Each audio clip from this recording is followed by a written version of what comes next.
On my 68th birthday, my son Marcus handed me back the vintage pocket watch I'd given him, calling it junk that belonged in a dumpster. 3 days later, an appraiser told me it was worth $50,000. By then, Marcus had called me 19 times, his voice cracking with panic, begging me to reconsider. But I'd already set things in motion that couldn't be undone. Before we jump back in, tell us where you're tuning in from, and if this story touches you, make sure you're subscribed because tomorrow, I've saved something extra special for you.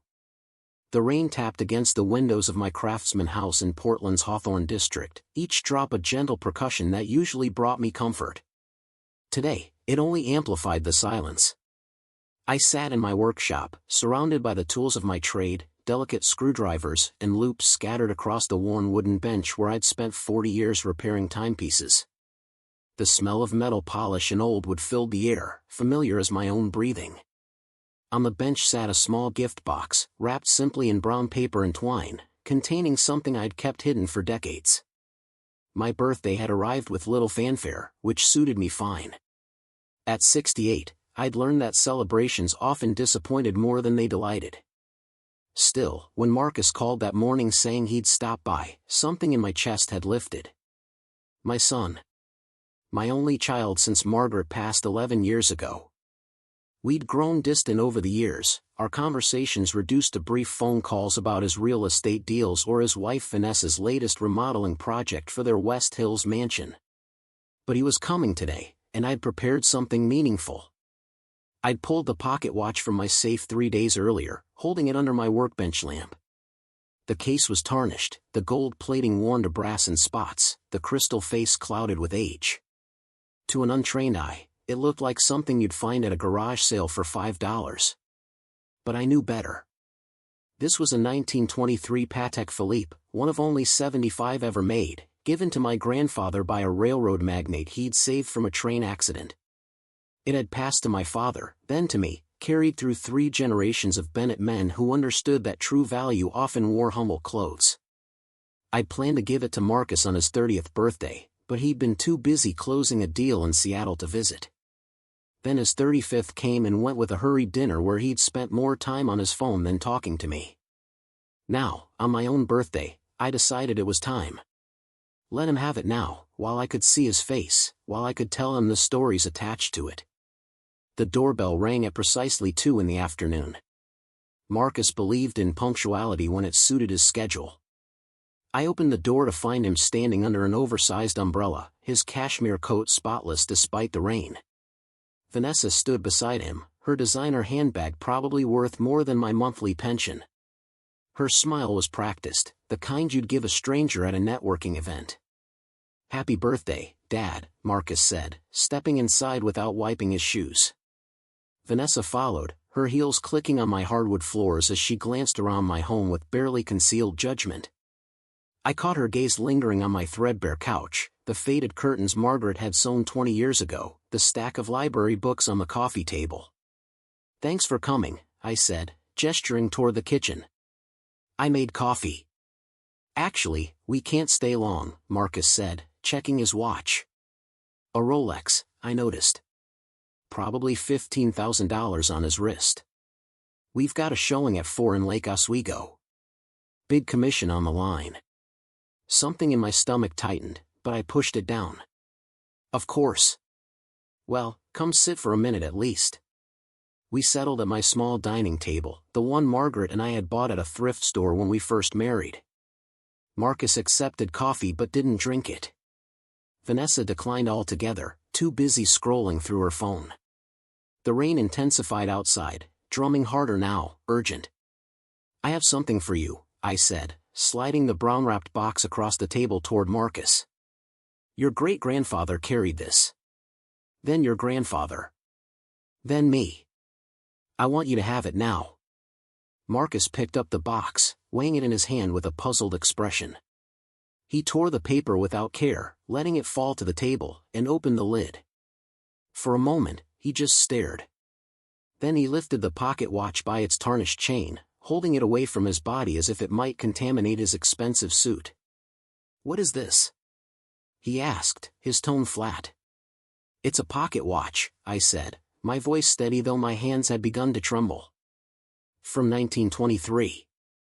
It's been in our family for 100 years. Vanessa leaned over to look, her nose wrinkling. Is that real gold? It looks like it's been sitting in a basement. It needs polishing, I admitted, but the mechanism still works perfectly. I've maintained it myself over the years. Every gear, every spring. It's kept time for 3 generations of Bennett men. Marcus set it down on the table with a dull thunk, pushing it slightly toward me as if returning something borrowed. Dad, I appreciate the thought, but what am I supposed to do with this? I use my phone for the time. This thing looks like something you'd find at a flea market. The words landed like stones in still water, ripples of hurt spreading through me. I'd expected perhaps confusion, maybe questions about its history. Not dismissal. Not contempt. It has value beyond telling time, I said quietly. It represents our family. Where we came from. The work we did with our hands. Marcus laughed, a short bark of sound. Work with our hands? Dad, I close million-dollar deals. I don't fix broken clocks. And honestly, if you wanted to give me something valuable, there were better options. Vanessa and I are redoing the wine cellar. A nice bottle of something rare would have been more practical. Vanessa nodded, finally looking up from her phone. Maybe something from that little antique store downtown could have worked. They have some cute vintage items that are actually worth displaying. The workshop walls seemed to close in. I glanced at Margaret's photo on the shelf behind Marcus, her gentle eyes watching this moment unfold. What would she say? What would she have done? I understand you're disappointed, I managed, my throat tight. But this watch means something to me. I'd hoped it would mean something to you too. Marcus stood, Vanessa following his lead like a shadow. Look, Dad, I'm 35 years old. I've built a life. A successful life. I don't need hand-me-downs that look like junk. Maybe keep it, sell it to a collector if you need the money. I know your pension isn't much. He said it casually, thoughtlessly, but the condescension burned.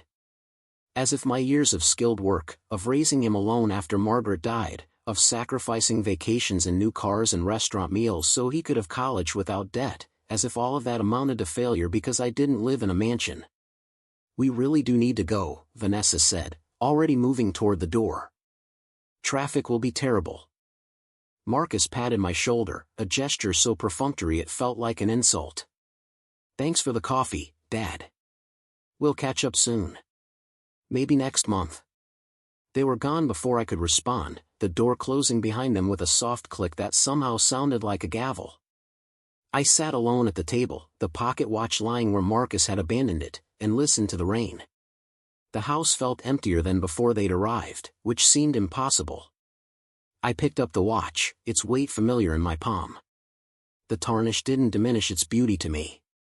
I saw the craftsmanship in every curve, the precision in every microscopic gear. This wasn't junk.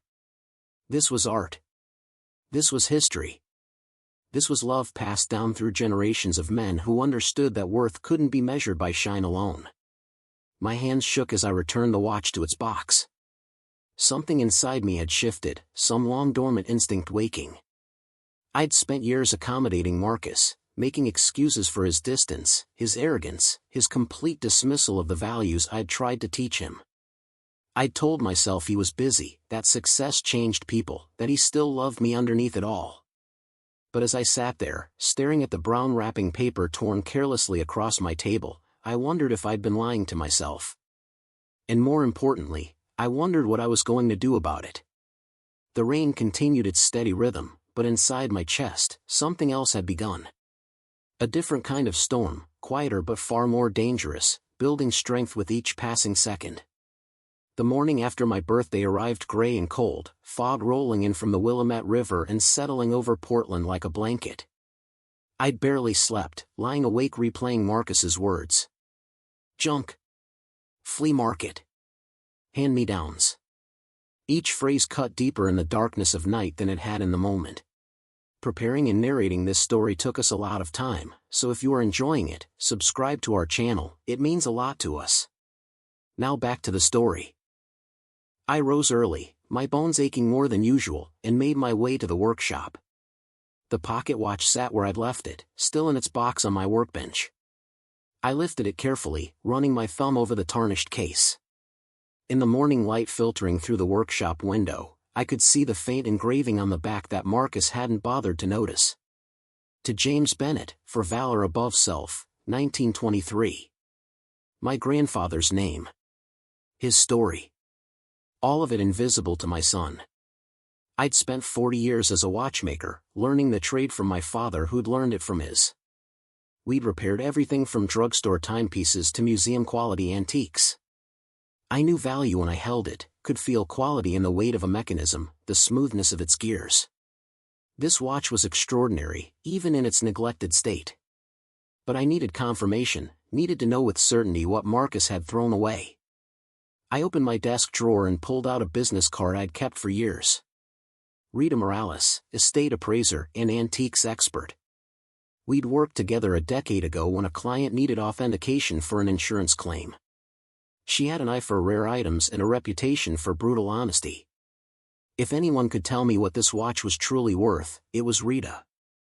Her office was in the Pearl District, housed in a renovated warehouse that had been transformed into upscale professional spaces. I took the bus, the pocket watch secure in my jacket pocket, and arrived just as the morning rush began to thin. The building smelled of fresh coffee and printer ink, sounds of ringing phones and muted conversations drifting from open doors. Rita's office was on the third floor, her name etched on a frosted glass door. I knocked, hearing her call out to enter. She looked up from her desk, her dark hair streaked with silver, reading glasses perched on her nose. Recognition sparked in her eyes. "Harry Bennett," she said, standing to shake my hand. Her grip was firm, warm. "It's been what, 10 years? How are you?" "I've been better," I admitted, taking the seat she offered. "I need your expertise on something." She settled back into her chair, curiosity evident. "I'm intrigued. What do you have?" I pulled the watch from my pocket and placed it on her desk. She leaned forward immediately, her professional interest engaged. Without a word, she reached for a jeweler's loupe and a soft cloth, her movements practiced and sure. She picked up the watch, turning it slowly under her desk lamp, examining every angle. The silence stretched as she worked. I watched her face, seeing her expression shift from casual interest to focused attention to something that looked like surprise. She set down the loupe and reached for her laptop, typing quickly, pulling up reference images and auction records. Minutes passed. My pulse quickened. "Harry," she said finally, her voice careful. "Where did you get this?" "It's been in my family for 100 years, I said. "My grandfather received it as a gift. It's passed down through 3 generations." She nodded slowly, still staring at the watch. "Do you know what you have here?" "I know it's a Patek Philippe from the 20s, I said. "Beyond that, I'm not certain." Rita set the watch down gently, as if it might shatter. "This is a 1923 Patek Philippe minute repeater. Reference 174. They made 75 of these, and most are in museums or private collections that never see daylight." She paused, meeting my eyes. "Harry, in this condition, even with the tarnish and wear, this watch is worth at minimum $50,000. Possibly more at auction." The number hit me like a physical blow. 50,000. I'd known it was valuable, but hearing the figure spoken aloud made it real in a way my assumptions hadn't. Marcus had held $50,000 in his hand and called it junk. "Are you certain?" I asked, my voice barely above a whisper. Rita turned her laptop screen toward me, showing auction results from similar pieces. One sold last year for $68,000. Another went for $72,000. "This isn't a guess, Harry. This is documentation." She leaned back, studying me. "What made you bring this in today?" I told her about my birthday, about Marcus's visit, about the casual cruelty of his dismissal. The words came easier than I expected, as if Rita's office was a confessional and she was there to absolve or condemn. She listened without interrupting, her expression hardening as I described Vanessa's wrinkled nose, Marcus's suggestion that I sell it if I needed money. When I finished, Rita was quiet for a long moment. Then she said, "Your son is a fool." The bluntness startled a laugh from me, rough and unexpected. Rita didn't smile. "I mean it," she continued. "This watch represents craftsmanship that doesn't exist anymore. The artisans who made this spent months on a single piece. Every component was hand-fitted, hand-polished, adjusted to tolerances most modern makers can't achieve. And beyond the monetary value, it's your family's history. Your grandfather's courage. Your father's care. Your dedication to maintaining it. That's irreplaceable." Her words settled something in me, validation I hadn't known I needed. "But what do I do with this information?" I asked. Rita tapped her fingers on the desk, thinking. "First, let me document this properly. Photographs, authentication, full appraisal report. You'll want that regardless of what you decide." Then she paused, a hint of mischief crossing her face. "Then you decide if your son deserves to know what he threw away." Something in her tone made me look up sharply. She was watching me with an expression I couldn't quite read, somewhere between sympathy and encouragement. "You've been taken for granted," she said quietly. "I can see it in how you talk about him, how you justify his behavior even now. Maybe it's time he learned a lesson about value. Real value, not the kind you can show off to impress clients." I thought about that as Rita photographed the watch from every angle, her camera clicking steadily. She took measurements, documented the serial number, cross-referenced it against historical records. Her thoroughness was comforting, each action building a case, assembling proof. When she finished, she printed out a preliminary appraisal document, the official version to follow in a few days. She handed it to me, the paper still warm from the printer. There it was, in black and white. Estimated value, $50,000 to $65,000. "What would you do?" I asked her. "If this was your family?" Rita considered the question seriously. "I'd give them one chance to make it right," she said. "One opportunity to see their mistake and apologize genuinely. If they doubled down on their disrespect, if they tried to gaslight me or make excuses." She shrugged. "Then I'd know exactly where I stood, and I'd act accordingly." I folded the appraisal carefully and tucked it into my jacket beside the watch. "Thank you, Rita. For this, and for listening." She walked me to the door, her hand briefly on my shoulder. "You're a good man, Harry. Don't let anyone make you feel small for it. Call me if you need anything else. Anything at all." Outside, the fog had lifted slightly, revealing glimpses of blue sky between the clouds. I stood on the sidewalk, people streaming past me on their way to wherever important people go. In my pocket, the weight of the watch felt different now. Heavier. More significant. Not just a family heirloom, but proof. I pulled out my phone and stared at Marcus's name in my contacts. My thumb hovered over the call button. What would I say? Would I demand an apology? Would I tell him what he'd missed? The question swirled, unanswered. Instead, I opened my text messages and typed carefully.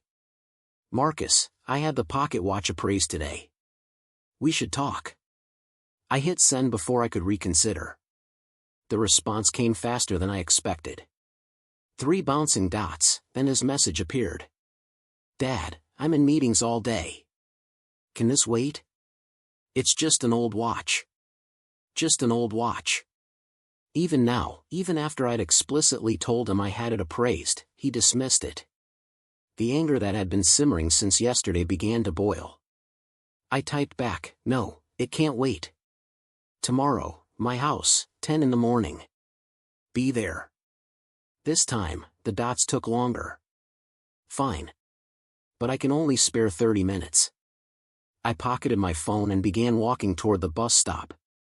The autumn air was crisp, smelling of rain-soaked leaves and distant wood smoke. My mind raced ahead, planning what I'd say, how I'd handle his reaction. Part of me hoped he'd apologize, that seeing the appraisal would shock him into recognizing his mistake. Another part, growing stronger with each step, suspected it wouldn't be that simple. At home, I set the watch on my workbench and read through Rita's appraisal again, absorbing every technical detail. The document was thorough, professional, irrefutable. I thought about Marcus's Rolex, his designer clothes, his mansion. All of it bought on credit and commission, symbols of success rather than the real thing. This watch, tarnished and humble, was worth more than his car. I made dinner slowly, forcing myself to eat though I had no appetite. Margaret's photo watched from the shelf, and I found myself talking to her as I often did in the empty house. "He's become someone I don't recognize," I said to her image. "When did that happen? When did we lose him?" But I knew the answer. I'd lost him gradually, so slowly I hadn't noticed until the gap was too wide to cross. Every missed birthday, every hurried phone call, every time he'd chosen work over family, over me. I'd made excuses, told myself he was building a life. Now I saw it clearly. He'd built a life that had no room for anything that didn't serve his image. Sleep came eventually, fitful and filled with dreams of Margaret, of Marcus as a boy, of my father teaching me to repair my first pocket watch. When I woke, it was still dark outside, but I was done sleeping. I rose, made coffee, and sat in my workshop waiting for morning, waiting for my son, waiting to see if there was anything left worth salvaging between us. The appraisal document sat on the workbench, glowing white in the lamplight. $50,000. Proof that value and appearance weren't the same thing. Proof that I'd raised a son who couldn't tell the difference. The question was, would he care when he finally learned the truth? Marcus arrived at 10:15, not 10, his German sedan gleaming even under the overcast Oregon sky. I watched from my window as he sat in the car for a full minute, phone pressed to his ear, animated conversation visible through the windshield. When he finally emerged, his expression carried irritation like a badge. Vanessa wasn't with him, which was both a relief and telling. I opened the door before he could knock. His cologne hit me first, expensive and overpowering in the small entryway. He wore a tailored suit despite it being Saturday, as if he couldn't separate himself from the persona he'd constructed. "Dad," he said, glancing at his watch in a gesture so pointed it bordered on theatrical. "I've got a conference call at 11, so let's make this quick." "What's so urgent about that old watch?" "Come in," I said, stepping aside. "We'll talk in the workshop." He followed me through the house, and I felt his judgment in the silence. The worn carpet, the outdated furniture, the simple life I'd built. Everything about my home was an affront to his carefully curated existence. In the workshop, he remained standing while I took my seat at the bench, a deliberate choice. He wanted the height advantage, wanted to loom. I picked up the appraisal document Rita had prepared, now in its official form with her company letterhead and seal. I slid it across the workbench toward him without a word. Marcus glanced at it dismissively, then picked it up. I watched his eyes scan the first few lines, watched the moment comprehension hit. His face went slack, then pale, then flushed red. He read it again, slower, his finger tracing the words as if they might rearrange themselves into something different. "This says $50,000, he said finally, his voice strangled. "Minimum," I replied calmly. "Possibly more at auction. The watch you called junk, the one you said belonged in a dumpster, is worth more than your car." He looked up at me, then back at the document, then at the watch sitting in its box on my bench. His mouth opened and closed, searching for words. I could see calculations running behind his eyes, not remorse but assessment, weighing angles. "I didn't know," he said, setting the paper down with hands that shook slightly. "Dad, you never told me it was valuable. How was I supposed to know?" The deflection was immediate, instinctive. Not an apology but an accusation disguised as defense. My jaw tightened. "You didn't ask," I said. "You saw something that looked ordinary and assumed it was worthless. You didn't consider that maybe, just maybe, your father knew what he was giving you. That maybe there was a reason it mattered." Marcus ran his hand through his hair, a crack appearing in his polished exterior. Okay, I made a mistake. I'm sorry. Can we move past this? He reached for the watch box, but I placed my hand over it, stopping him. No, I said quietly. You don't get to touch it. His hand froze mid-reach. Dad, come on. I said I'm sorry. What more do you want? I want you to understand what you did, I said, my voice steady despite the anger thrumming through me. This wasn't about the watch being valuable. This was about you treating me, my gift, my family's history, like garbage. You stood in my home and mocked me for giving you something meaningful. It was a misunderstanding, Marcus said, his tone shifting toward placating, that sales voice he used on clients. Let's not blow this out of proportion. I'll take the watch now, we'll forget this happened, and everything goes back to normal. The audacity of it struck me like a slap. He thought he could smooth this over, thought an insincere apology and a retrieval of valuable property would erase his contempt. He still didn't understand. You're not taking the watch, I said. Marcus's expression hardened, the mask slipping. What do you mean I'm not taking it?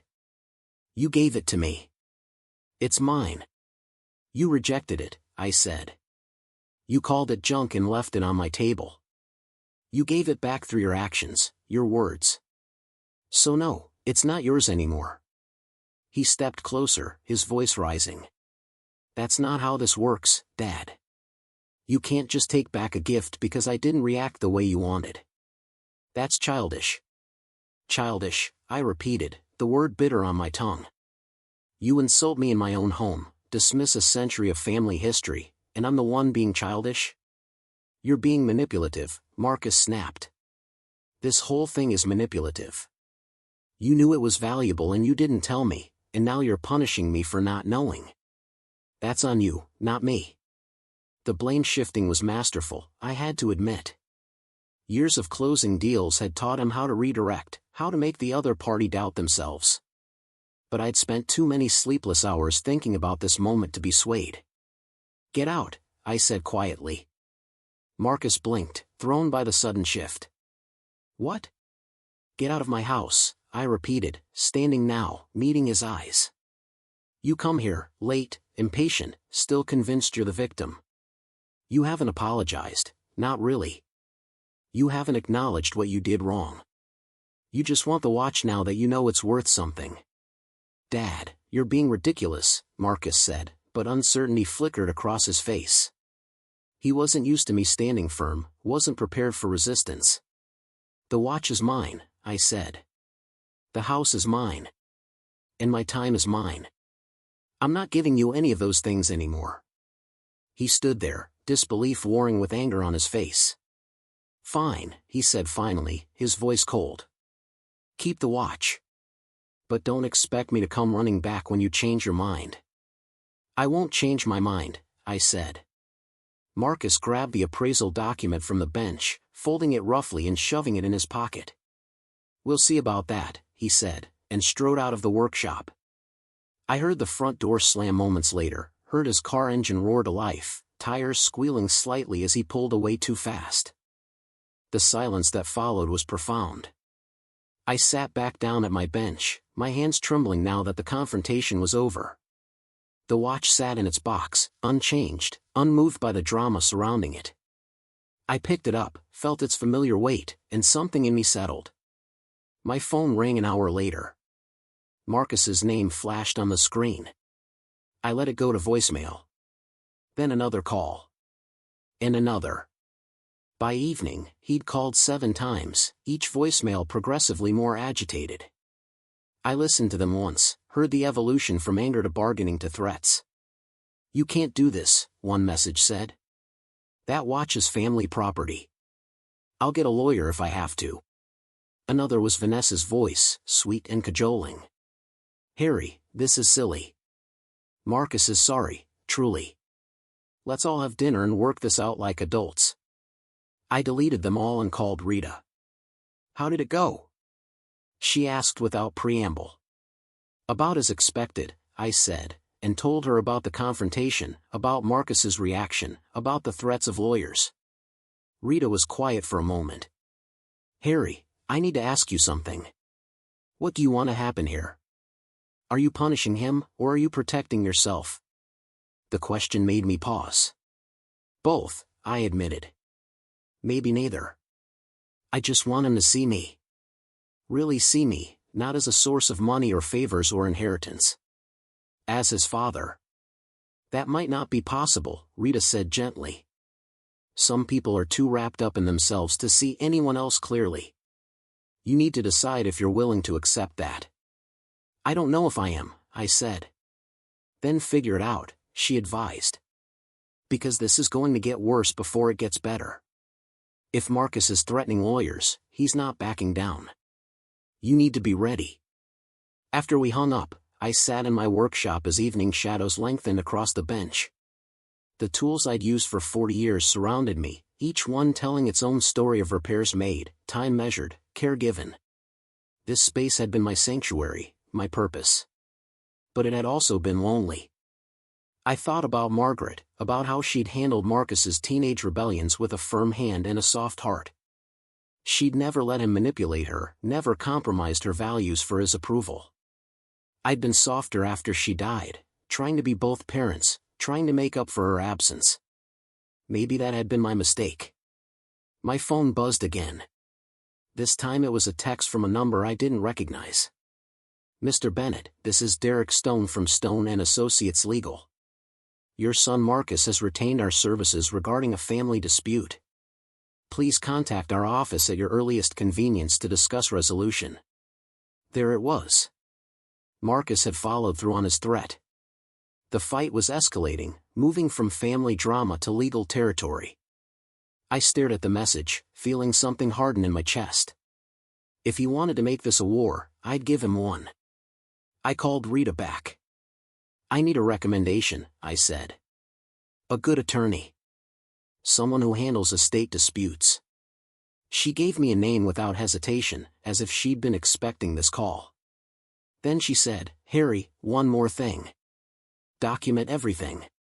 Every conversation, every message, every interaction. If this goes legal, you'll need evidence." "I will," I promised. That night, I began writing. Every detail of Marcus's visit on my birthday, every word he'd said, Vanessa's expressions, the timeline of events. I printed out text messages, saved voicemails, organized receipts. Rita's appraisal went into a folder along with photographs of the watch, documentation of its provenance, proof of its value. If Marcus wanted to fight over property, he'd find I was more prepared than he imagined. And if he thought threatening me would make me cave, he'd severely underestimated the stubbornness of a man who'd spent a lifetime working with his hands, fixing broken things, understanding that some breaks couldn't be repaired. The watch sat on my bench, steady as always, marking time as it had for 100 years. It had outlasted my grandfather, my father, and it would outlast me. The question was whether my relationship with my son would survive what came next. I suspected I already knew the answer. The attorney Marcus hired turned out to be expensive and ineffective, a combination that would have amused me if the situation weren't so draining. Derek Stone sent 3 formal letters in 2 weeks, each one more pompous than the last, demanding I return family property to its rightful recipient. I forwarded them all to my own attorney, a sharp woman named Patricia Vance who'd spent 30 years handling estate disputes and had seen every manipulation tactic in existence. "She's working on contingency, isn't he?" Patricia asked during our second meeting, scanning the latest letter with obvious disdain. Her office overlooked the Willamette River, the water dark and churning below. "Nobody writes this badly unless they're padding hours or working for free hoping for a settlement. Marcus doesn't have $50,000 lying around," I said. "His lifestyle looks impressive, but I'd bet he's mortgaged to the ceiling." Patricia nodded, setting the letter aside. "Then this is a bluff. He's hoping you'll panic and hand over the watch to avoid legal fees." She leaned back in her chair, fingers steepled. "Here's what we do. We respond with documentation. The watch was a conditional gift that was explicitly rejected. You have witnesses, even if it's just you, and you have his text messages dismissing it. More importantly, she smiled, a predator's expression. We have proof he only wants it now because of its monetary value, which undermines any claim of sentimental attachment. The next letter from Stone & Associates arrived 3 days later, noticeably shorter and less confident. They were requesting mediation, a clear step down from their initial demands for immediate return of property. Patricia called it what it was, retreat. But Marcus himself wasn't retreating. His calls continued, now joined by messages from Vanessa, from their friends, even from his business partner Craig, who I'd met once at a holiday party years ago. The pressure campaign was coordinated and relentless. "Harry, this is Craig. Look, I don't know all the details here, but Marcus is my partner and my friend. He's really torn up about this situation with you too. Maybe we could all grab lunch and hash this out man to man?" I didn't respond. Each message got saved, documented, added to the growing file Patricia was building. Then William Chin called. I almost didn't answer, not recognizing the number, but something made me pick up. "Mr. Bennett? This is William Chin from Chen & Associates Auction House. Your appraiser, Rita Morales, suggested I reach out to you." His voice was calm, professional, with an accent that suggested Chinese heritage and Portland upbringing. I had a feeling I knew where this was going. "I'm listening," I said. "Rita mentioned you have a 1923 Patek Philippe minute repeater. Reference 174. She sent me the documentation and photographs. Mr. Bennett, I'd very much like to see this piece in person. We have collectors who would be extremely interested in acquiring something of this caliber." The idea of selling had crossed my mind, though I hadn't pursued it seriously. The watch was family history, but it was also becoming a weapon Marcus was using against me. Maybe it was time to consider options. "I'd be willing to meet," I said. "But I need to be clear, this isn't definite. I'm exploring possibilities." "Of course," William said smoothly. "No pressure whatsoever. How about tomorrow afternoon? My office, say 2 o'clock? I'll have my senior horologist present. We can give you a proper evaluation and discuss what an auction might look like if you chose to proceed." I agreed and ended the call feeling something shift. This wasn't just about denying Marcus anymore. This was about taking active control of my own property, my own choices. That evening, Vanessa showed up at my door unannounced. She wore a cream-colored dress and a practiced expression of concern, her makeup perfect despite the late hour. I considered not answering, but curiosity won out. "Harry," she said, my name strange in her mouth. She never called me Harry, usually avoided addressing me directly at all. "Can we talk? Just the two of us?" I stepped aside, letting her into the living room but not offering her a seat. She stood awkwardly, her polished exterior showing cracks. "This has gone too far," she began, her voice taking on a pleading quality. "Marcus is devastated. He knows he made a mistake, he knows he hurt you. But you're his father. Surely you can forgive him? Has he said those words?" I asked. "Has Marcus actually told you he's sorry for what he did, or is he sorry he missed out on $50,000? Vanessa's jaw tightened. "That's not fair. You're twisting everything." "I'm stating facts," I said. "Your husband insulted me, rejected my gift, and now wants it back because it's valuable. Those are the facts. Everything else is interpretation." She tried a different approach, her voice softening. "Think about your grandson, Harry. Marcus and I are planning to start a family soon. Do you really want this hanging over those relationships? Your future grandchildren growing up not knowing you because of a watch." The manipulation was transparent, using hypothetical children as emotional leverage. But it also revealed something: Marcus and Vanessa's finances were strained enough that $50,000 mattered. Badly. "If and when you have children," I said carefully, "I'll consider what kind of relationship I want with them. But that has nothing to do with this situation. Marcus made choices. He's living with consequences. That's called being an adult. Vanessa's mask cracked further, frustration bleeding through. You're being vindictive. This is about control, about punishing him for being successful, for not living the small life you chose. The accusation stung because it was designed to, aimed at my insecurities about my modest home, my pension, my simple existence. But I'd spent too many hours with Patricia, with Rita, building my confidence back up to let it land fully. Get out, I said, my voice quiet but firm. And tell Marcus to stop sending proxies. If he wants to talk to me, he can show up himself and say what he needs to say. No lawyers, no friends, no you. Him. Vanessa's face flushed red. Fine, she spat, her polished veneer completely gone now. But don't expect us to come crawling back when you're old and need help. You're burning bridges, Harry. Remember that.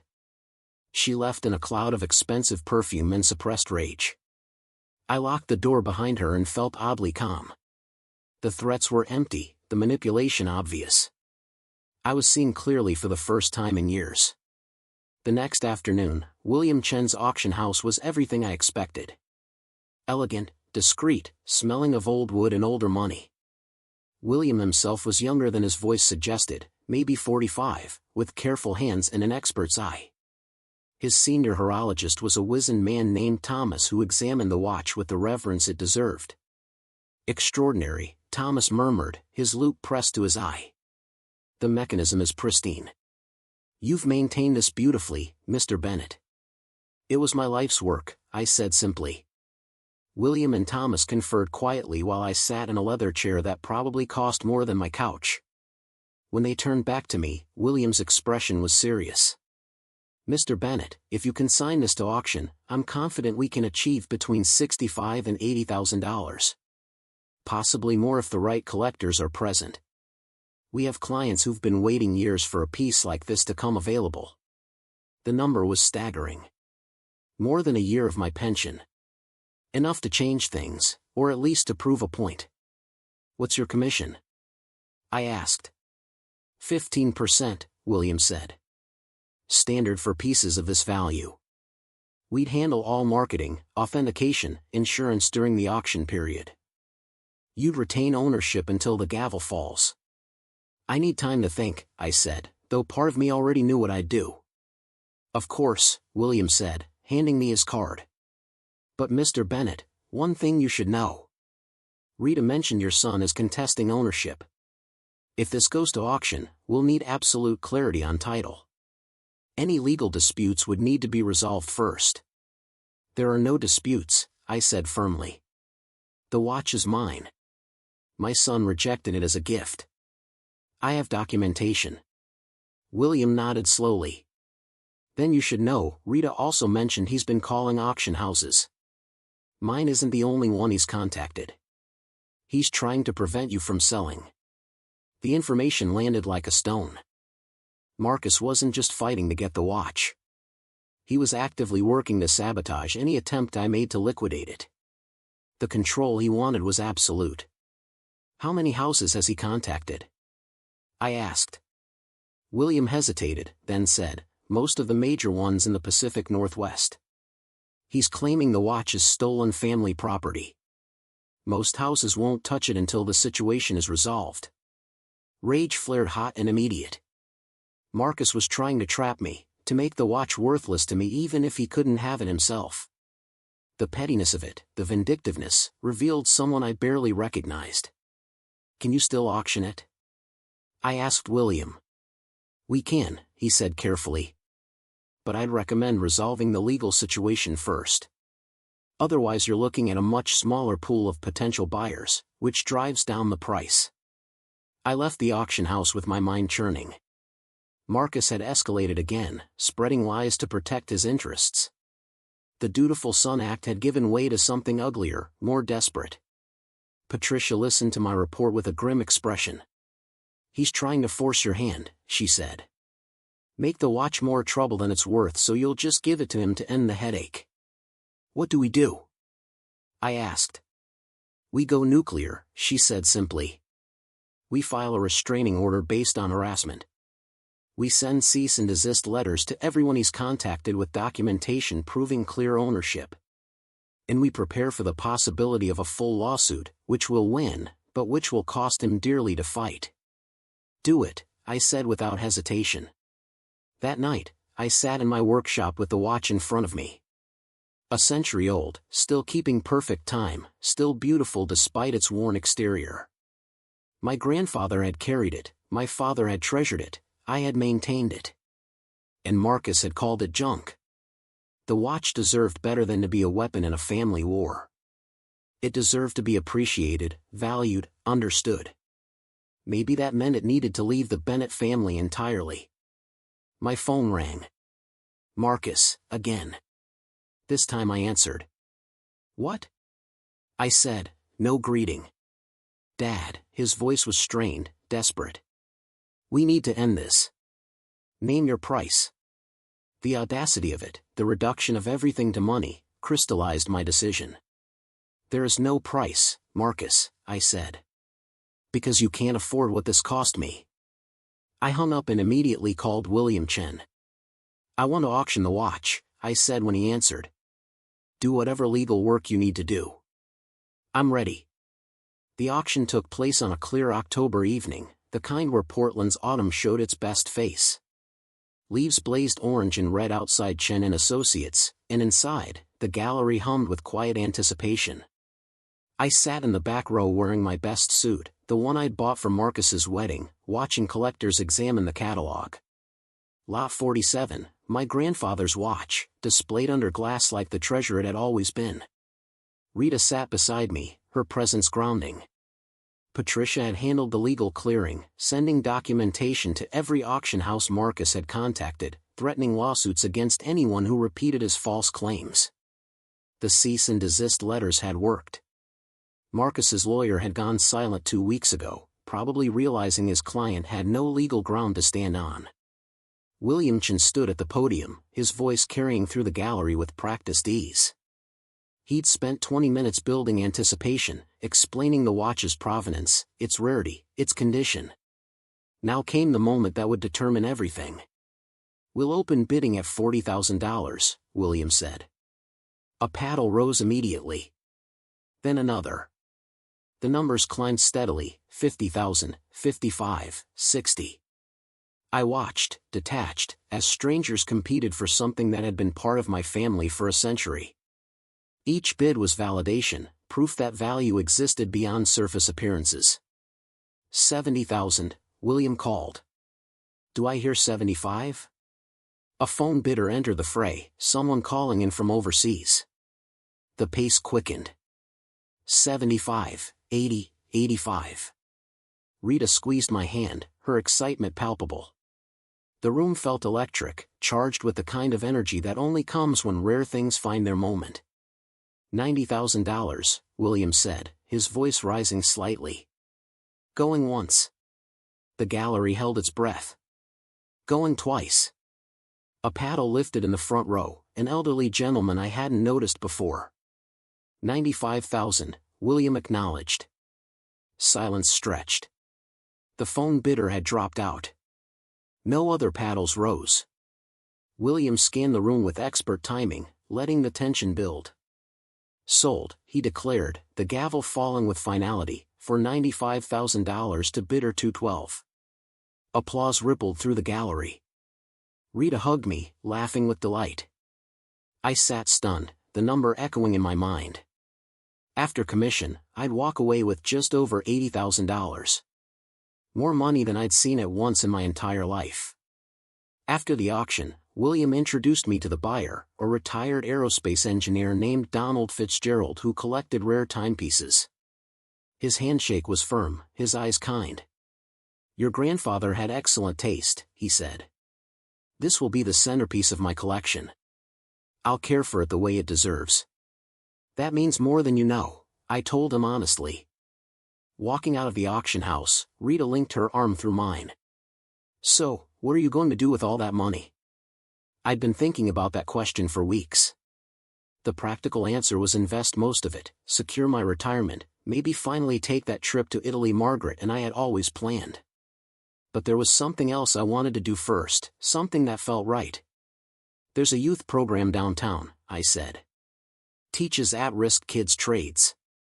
Woodworking, metalwork, craftsmanship. I thought I'd fund a scholarship. Maybe teach some classes myself if they'd have me. Rita stopped walking, turning to face me. Her eyes were bright. Harry Bennett, you're a better man than your son deserves. Maybe, I said. But I'm done measuring my worth by his standards. My phone had been silent all evening, but as Rita and I sat at a small Italian restaurant celebrating, it finally rang. Marcus's name appeared on the screen. I considered ignoring it, then decided this conversation was overdue. I know about the auction, Marcus said when I answered. His voice was hollow, defeated. 95,000. You've been keeping track, I observed. How could I not? He said bitterly. You made sure everyone knew about it. Every collector, every auction house. You humiliated me. I corrected your lies, I said calmly. There's a difference. Silence stretched between us, years of distance compressed into seconds. When Marcus spoke again, his voice was different, smaller. I was wrong, he said. About the watch, about you, about everything. I got so caught up in appearances, in proving I'd made it, that I forgot what actually matters. The apology I'd wanted weeks ago felt empty now, too late and born of loss rather than genuine understanding. Do you actually believe that? I asked, or are you saying what you think I want to hear? I don't know anymore, Marcus admitted, and the honesty was more valuable than any practiced speech. I just know I lost something I can't get back. Not the watch. You. The admission hung between us. Part of me wanted to forgive immediately, to rebuild what we'd broken. But Patricia's words echoed in my mind. Some people are too wrapped up in themselves to see anyone else clearly. I need time, I told Marcus. Real time, not a week or a month. You need to figure out who you want to be, and I need to figure out if there's room in my life for who you've become. That's fair, he said quietly. Dad? I really am sorry. I know, I said, and meant it. But sorry doesn't fix everything. After we hung up, I returned to Rita, who'd politely pretended not to listen. She raised her wine glass in a toast. To new beginnings, she said. To knowing your worth, I replied. We clinked glasses as Portland's lights began to glow outside the window. The watch was gone, sold to someone who would appreciate it properly. The money would fund something meaningful, help kids learn skills that would serve them for life. And I was free from the weight of family obligation built on one-sided sacrifice. Later that week, I visited the youth center and met with the director, an energetic woman named Lisa who nearly cried when I explained my offer. She showed me the workshop, saw the outdated equipment, the eager young faces learning to shape wood and metal into useful things.